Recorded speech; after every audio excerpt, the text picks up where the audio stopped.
بسم الله الرحمن الرحيم. حلقتنا النهاردة عن أكلة هنعملها بدون تعب أو أي مجهود خالص.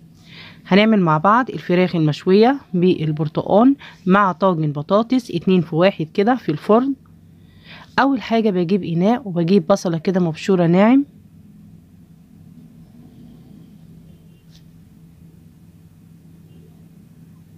هندي رشة من الملح والفلفل الأسود،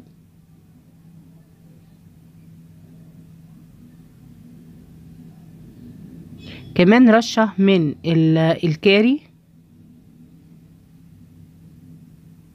ورشة من الكركم. على فكرة دول مهمين جدا لجسم الإنسان.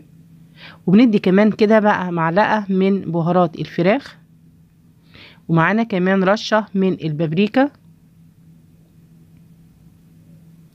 وكمان معانا كمان اللي هما ال7 بهارات. بندي كده رشة من ال7 بهارات.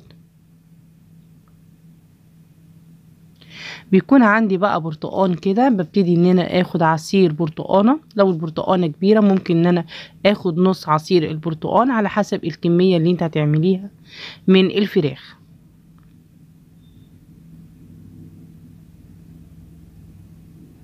بنضيف كمان معلقة كبيرة من الخل. هنضيف معلقة من عصير الطماطم، وهندي تقليبة لكل المكونات دي كده كويس.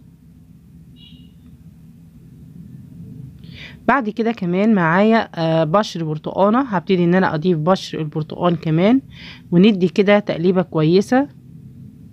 ودي التتبيلة اللي انا هتبل بيها الفراخ.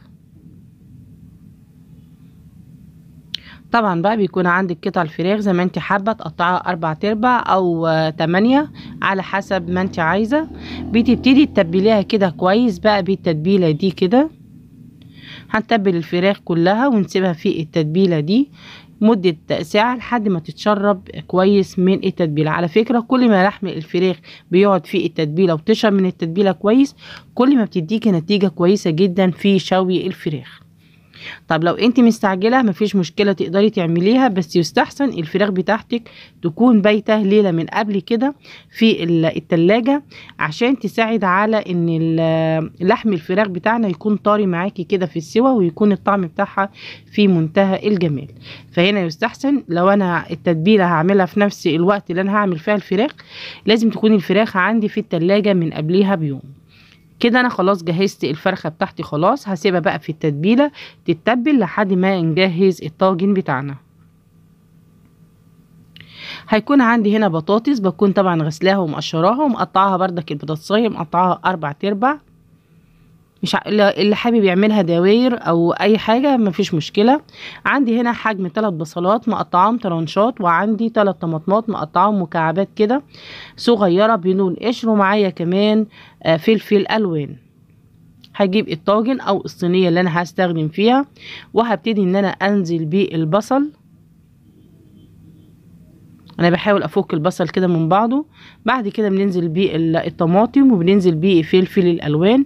اللي حابب هنا يحط فلفل حامي كمان بتدي طعم جميل جدا.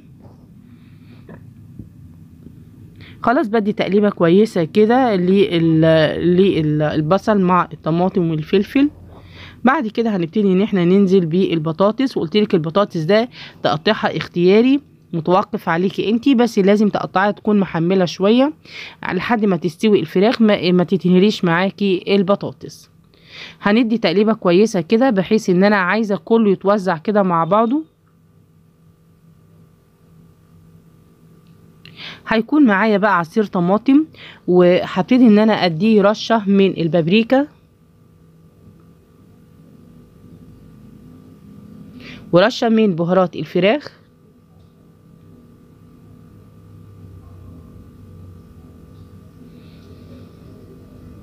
وهنحط رشة من الكركم والكاري. دول بيطعموا لنا الاكل بتاعنا وبيدوه طعم حلو قوي. هنا بحط بالظبط معلقتين من الميه، لان انا هنا الطماطم بتاعتي دي طماطم انا بشراها ما فيهاش ولا نقطه ميه، عشان كده انا ضفت معلقتين الميه دول. هبتدي كمان احيقها، احط لها فلفل اسود، وهبتدي ان انا كمان اديها الملح بتاعها واظبط الحياء بتاعي.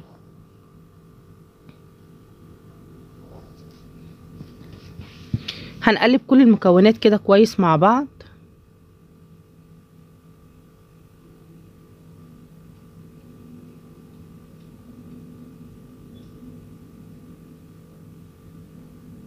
لازم اتاكد ان انا هنا الحدق بتاعه هنا مظبوط.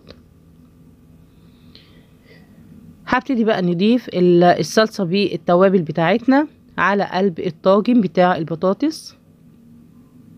هوزعه كده على كل الجوانب.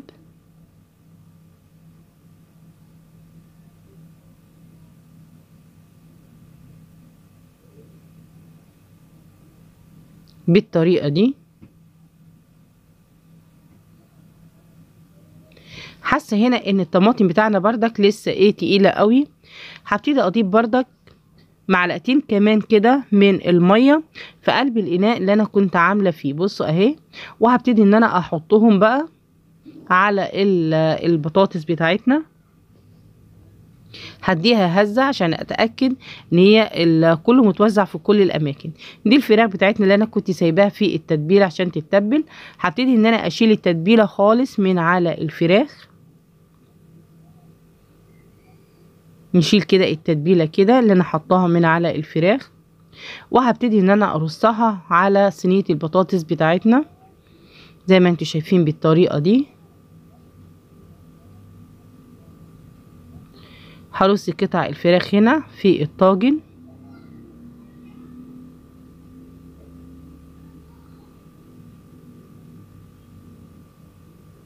طبعا هنا لازم الفرن بتاعي اكون مشغلاه من قبليها، ولازم يكون الفرن بتاعي حامي. خلاص كده انا رصيت الفراخ على الطاجن من فوق. دي كده التتبيله اللي انا كنت عاملاها للفراخ. هبتدي ان انا اخد الصوص اللي طالع منها بقى كده، ده مهم جدا ومش قادر لكم الطعم في منتهى الجمال. فانا بحطه كده على الفراخ، وعايزه كل ده لما يدخل الفرن بقى تبتدي تنزل على البطاطس وتطعم لنا البطاطس بتاعتنا. دي كده الطاجن بتاعنا في قلب الفرن. اول ما تبتدي توصل للدرجه دي هبتدي ان انا اقلب الفراخ على الناحيه التانية لحد ما الفراخ من الناحيه التانية تبتدي تاخد معايا لون وتنشف. بعد كده برجع تاني ابدلها على الهيئه بتاعتها من قدام ناحيه الجلد لحد ما تاخد اللون اللي انتوا شايفينه. بعد كده بطلعها وبقدمها في طبق التقديم. دي كانت حلقتنا النهارده عن طاجن الفراخ المشويه مع البطاطس. اتمنى يكون الفيديو عجبكم، ولو عجبكم لايك وشير والاشتراك في القناه وتفعيل الجرس عشان يوصل لكم كل جديد. هتلاقوا المقادير بتاعتنا موجوده عندكم في صندوق الوصف. والسلام عليكم ورحمه الله وبركاته.